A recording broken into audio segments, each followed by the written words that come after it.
When it comes to RC radio systems, FlySky is a really well-known brand. They supply a lot of radios for ready-to-runs, and now a lot of pro drivers are using their high-end Noble system. And I'd have to say their midline of radios is pretty well respected too. I reviewed the G7P, I use that radio often, but they've been working on a new option. I got my hands on one, and we need to check it out. Here it is, the new FS-G11P 2.4 GHz surface transmitter, and you could program up to 40 models on this radio, control up to 11 channels. It's got a bunch of other cool features that we need to talk about, so let's get it out of the box.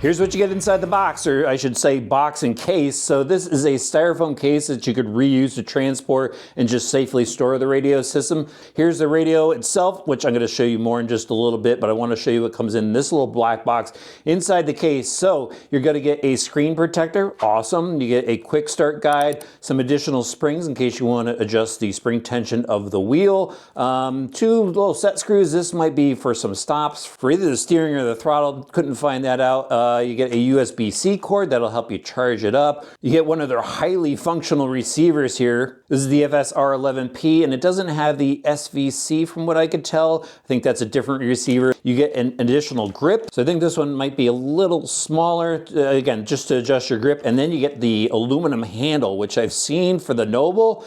And you know what? I want to install this right now. That looks so much better. Customize the radio right out of the box. I like the jeweled edge on this aluminum handle. All I had to do was unscrew this little plate from the back and screw the new handle on. And just as a side note, here under the plate is where the SD card slot is. So if you ever need to download your models, that's where that slot is located. But check out this transmitter. What a great looking radio system. So the lower portion of it actually reminds me of the 7P. It's got a nice comfortable grip to it. Definitely like that rubber grip on the back that's textured almost like carbon fiber. But look at all of the buttons on this radio system. Up to 11 channels, as I mentioned before. It's got a drop down wheel on it, nice foam grip to the steering wheel. I think that's a smaller wheel. Nonetheless, really comfortable. Then I'll just kind of spin it around so you guys could see it. It's got a little lanyard holder here. That's machined aluminum.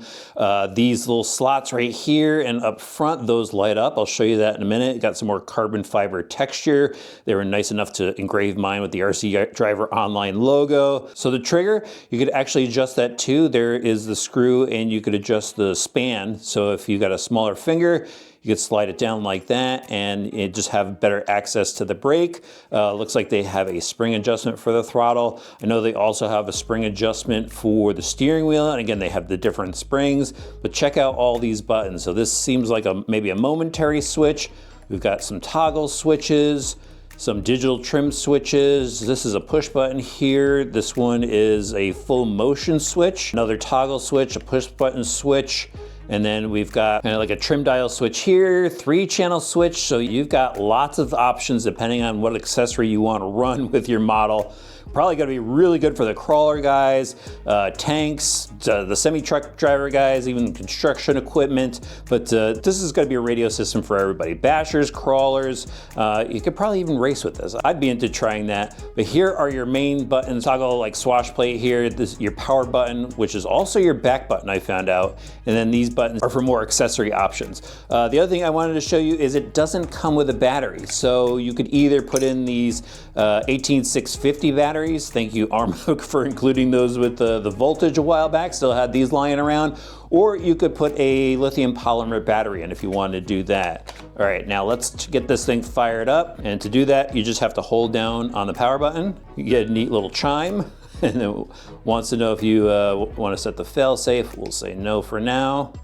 Sorry, that's this button there. And there is your main screen. Check out the 3.5-inch screen. That thing's pretty vibrant, but they did say this screen will have high visibility in sunlight. So one of the big changes that they made with this radio system is just the user experience with it.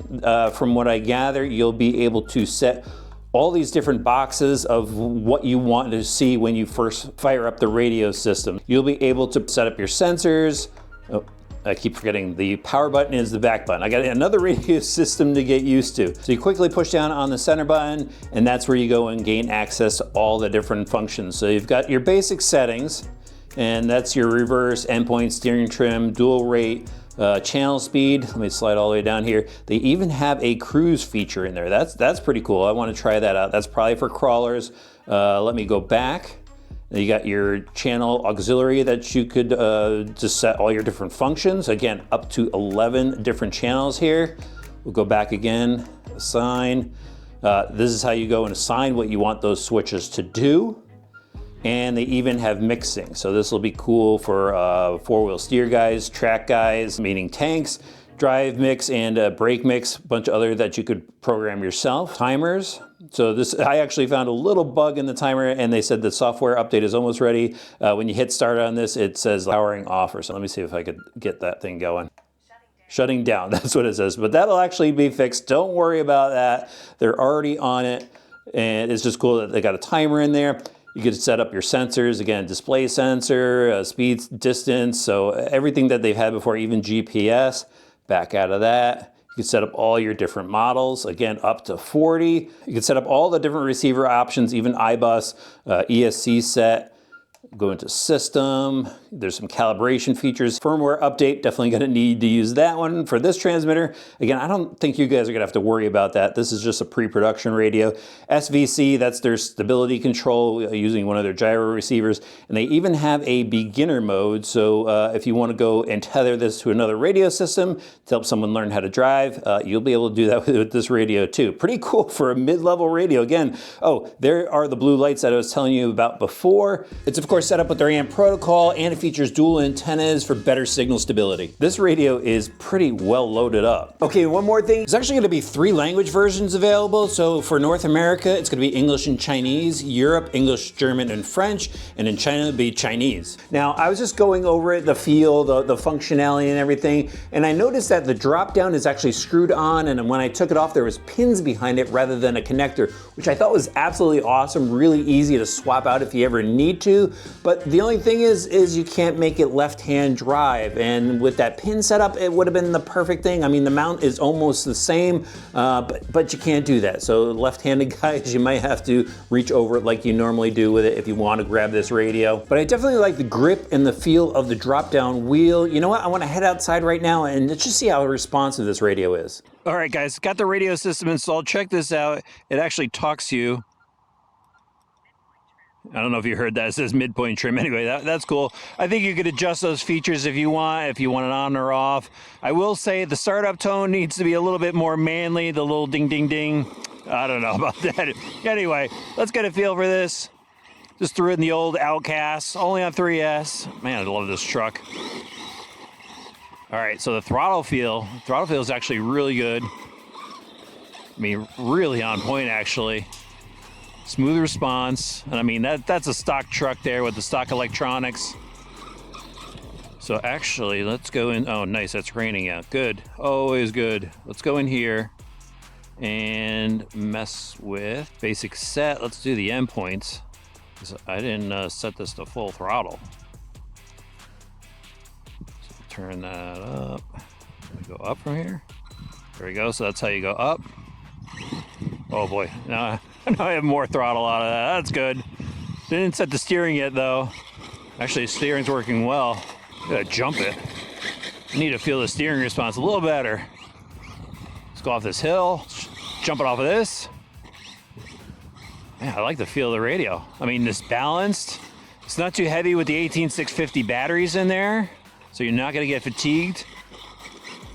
I think it's a great mid-level radio. Yeah. I mean, perfect control. Like I said before, this is stock electronics in here. Really manageable. So that's all the information I was giving, guys. Hopefully, nice.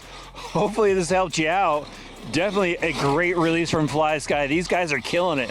Let me know what you think about the radio in the comments section below. I'll have links down there too.